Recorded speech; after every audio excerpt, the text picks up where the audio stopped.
ദൈവത്തിൻ്റെ അതിപരിശുദ്ധമായ നാമം വാഴ്ത്തപ്പെടുമാറാകട്ടെ. എല്ലാവരും സുഖമായിരിക്കുന്നു വിശ്വസിക്കുന്നു. എനിക്ക് സൗഖ്യമില്ലാതെ ഭാരപ്പെടുകയായിരുന്നു. പനിയുടെ അസ്വസ്ഥതകളാലും തൊണ്ടയുടെ അസ്വസ്ഥതകളെങ്കിലും ദൈവം ഇത്രത്തോളം എന്നെ നടത്തിയ വിധങ്ങൾക്ക് ദൈവത്തോട് ആദ്യമായി നന്ദി പറയുന്നു. നമുക്ക് ഈ 86 സങ്കീർത്തനം അതിൻ്റെ 2 വാക്യം പ്രകാരം വായിക്കുന്നു. ഞാൻ എളിയവനും എൻ്റെ പ്രാണനെ കാക്കണമേ, ഞാൻ നിൻ്റെ ഭക്തനാകുന്നു. എൻ്റെ ദൈവമേ, നിന്നിൽ ഞാൻ ആശ്രയിക്കുന്നു, അടിയനെ രക്ഷിക്കണമേ. എൻ്റെ പ്രാണനെ കാക്കണമേ, ഞാൻ നിൻ്റെ ഭക്തനാകുന്നു. എൻ്റെ ദൈവമേ, എന്നിൽ ആശ്രയിക്കുന്ന അടിയനെ രക്ഷിക്കണമേ. ദൈവത്തോട് അപേക്ഷിക്കുന്ന ഒരപേക്ഷയാണ്, ദാവീദിൻ്റെ ഒരു അപേക്ഷയാണ്.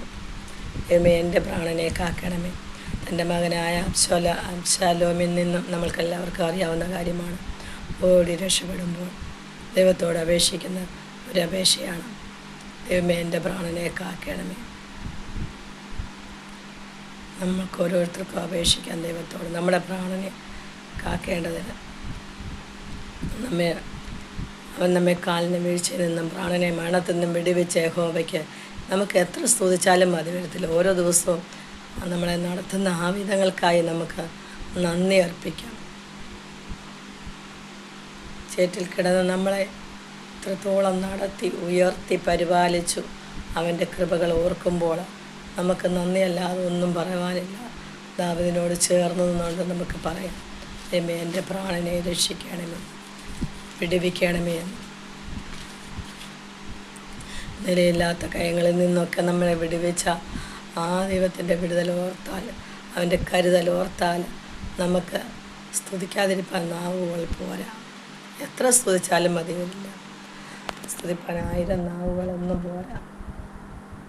കാരണം നമ്മൾ ഈ ലോകത്തിലേക്ക് നാം തിരിഞ്ഞു നോക്കുമ്പോൾ, പ്രിയമുള്ളവരെ, ലോകത്തിലെ മനുഷ്യർക്ക് ആർക്കും നമ്മളെ രക്ഷിപ്പാൻ കഴിയില്ല. നമ്മളെ പ്രാണനെ രക്ഷിപ്പാൻ കഴിയില്ല. അവരിൽ നാം ആശ്രയിച്ചാലും അവരോട് നമ്മൾ യാചിക്കുമ്പോൾ, അപേക്ഷിക്കുമ്പോൾ അവർ നമ്മളെ നിന്ദിക്കുന്ന അനുഭവങ്ങളൊക്കെ നമ്മുടെ ജീവിതത്തിൽ കടന്നു വന്നിട്ടുണ്ട്. ചേറ്റിൽ കിടന്ന് നമ്മളെ അവൻ്റെ കരം പിടിച്ചുയർത്തി നമ്മളെ ഇത്രത്തോളം വിടുവിച്ചു രക്ഷിച്ച കൃപകൾക്ക് നമുക്ക് നന്ദി അർപ്പിക്കാം. നമ്മൾ തകർന്നു പോകാമായിരുന്ന സ്ഥാനത്ത്, വീണ് പോകാമായിരുന്ന സ്ഥാനത്ത് നമ്മെ നിലനിർത്തി അവൻ്റെ വൻകൃപയോർക്കുമ്പോൾ നമ്മെ ശത്രുവിനെ ഏൽപ്പിക്കാം.